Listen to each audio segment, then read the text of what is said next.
Raebareli hot seat बन चुकी है और सचिन पायलट ने पूरा प्रचार का जिम्मा थामा है। धुआंधार प्रचार कर रहे हैं। सचिन पायलट जी इस वक्त हमारे साथ मौजूद हैं, उनसे बात करते हैं। सर, रायबरेली में प्रचार कर रहे हैं आप, क्या लग रहा है आपको अभी धरातल पे क्या दिख रहा है?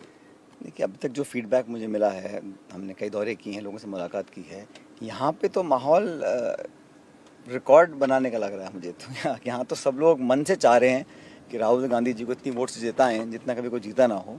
और राहुल जी के यहाँ चुनाव लड़ने से न सिर्फ उत्तर प्रदेश में हमारे गठबंधन को, लेकिन पूरे उत्तर भारत में कार्यकर्ताओं को एक नई ऊर्जा मिल रही है।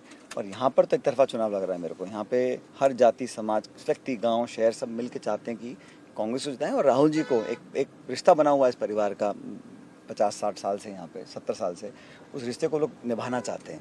और यहाँ पर वो जीतेंगे, अमेठी में भी कांग्रेस पार्टी जीतेगी।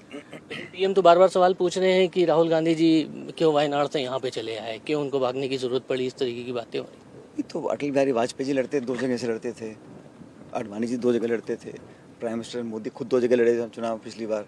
तो वो तो पार्टी का निर्णय होता है किसको कहाँ से खड़ा करना है। लेकिन मैंने कहा ना कि उत्तर भारत में यहाँ गठबंधन को ज़रूरत थी राहुल जी की, उत्तर प्रदेश के लोगों को ज़रूरत थी और उत्तर भारत में एक मैसेज देना था। इसलिए जब वहाँ चुनाव संपन्न हो गए, उसके बाद पार्टी अध्यक्ष जी ने और पूरी पार्टी ने निर्णय लिया कि यहाँ से राहुल जी को उम्मीदवार बनाना पड़ेगा, क्योंकि उससे हमको फ़ायदा मिलेगा। और यहाँ का, जैसे मैंने कहा ना, यहाँ का संबंध पार्टी और परिवार से बहुत पुराना है। उसको भाजपा के साथ ही समझ नहीं पाएंगे रिश्ता कैसे बनता है, क्यों बनता है, इतने लंबे समय से बना हुआ है जो।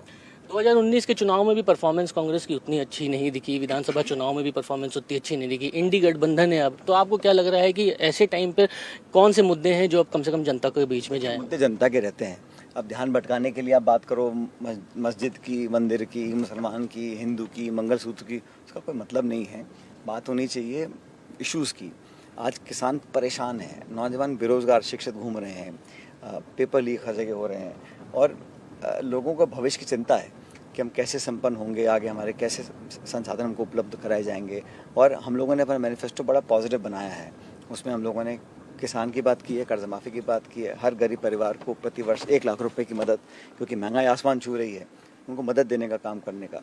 नरेगा में हमने दिहाड़ी 400 रुपये करने की बात की है। तो हमारा जो मैनिफेस्टो है बड़ा पॉजिटिव है और सकारात्मक है। और भाजपा के पास कोई जवाब नहीं है, इसलिए आलोचना कर रहे हैं, अटैक कर रहे हैं राहुल गांधी जी के ऊपर, कांग्रेस पार्टी के ऊपर।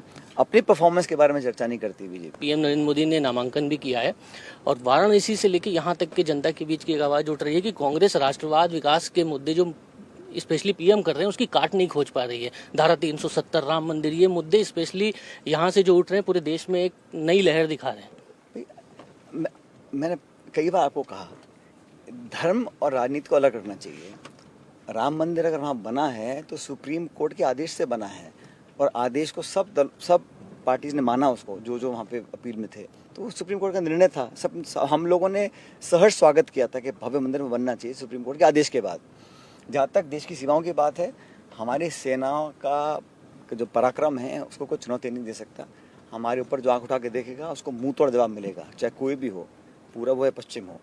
लेकिन सरहद पर जो सैनिक हैं वो किसी विचारधारा, किसी दल, किसी नेता के लिए थोड़ा ना काम कर रहे हैं, वो मातृभूमि के लिए काम कर रहे हैं। हमारी सेना जो है पूरे देश की संपत्ति है, सबको अभिमान उसके ऊपर है। तो लीडरशिप तो होती है। आपने 10 साल में किया क्या है, आपने कितनी महंगाई कम करी है, कितने रोजगार दिए हैं, कितना आपने इंफ्रास्ट्रक्चर डेवलप किया है। आप अपनी रिपोर्ट का दे नहीं रहे हैं।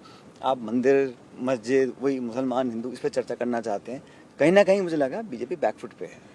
लेकिन जब आप इंडी गठबंधन की बात कर रहे हैं और गठबंधन की बातें लगातार हो रही हैं, तो अब एक नैरेटिव ये सामने आ रहा है कि क्षेत्रीय दल के लोग जो हैं वो अपने राज्यों से मतलब रख रहे हैं। उनको संसदीय चुनाव से बहुत ज़्यादा मतलब दिखाई नहीं देता कि अगर चुनाव हार भी जाते हैं तो कम से कम उनकी सीट बची है, उनकी सरकार बची है। ये क्षेत्रीय दलों में कहीं ना कहीं बातें सामने आ रही हैं। कैसे सामने आ रही है? कौन सा दल चुनाव हारने के लिए लड़ता है? ममता बनर्जी को देख लीजिए, वो बहुत अच्छे लड़ रही है। जो लड़ रही है, इंडिया अलायंस की हमारा अरेंजमेंट नहीं बैठ पाया, लेकिन लड़ रही है, चुनौती दे रही है बीजेपी को। जो जहाँ पर है मजबूत वहाँ लड़ रहा है। लेकिन वो पार्टी बंगाल के बाहर के कैसे लड़ेंगे चुनाव? वो कांग्रेस राष्ट्रीय पार्टी है, हम हर जगह चुनाव लड़ रहे हैं। लेकिन जो रीजनल पार्टीज हैं उनका जो स्टेट है वहीं तक उनका इन्फ्लुएंस होता है। पूरी ताकत से लड़ रहे हैं। आप चिंता मत करो। इंडिया अलायंस को जो पर्याप्त बहुमत चाहिए सरकार बनाने का, वो 4 जून को मिल जाएगा।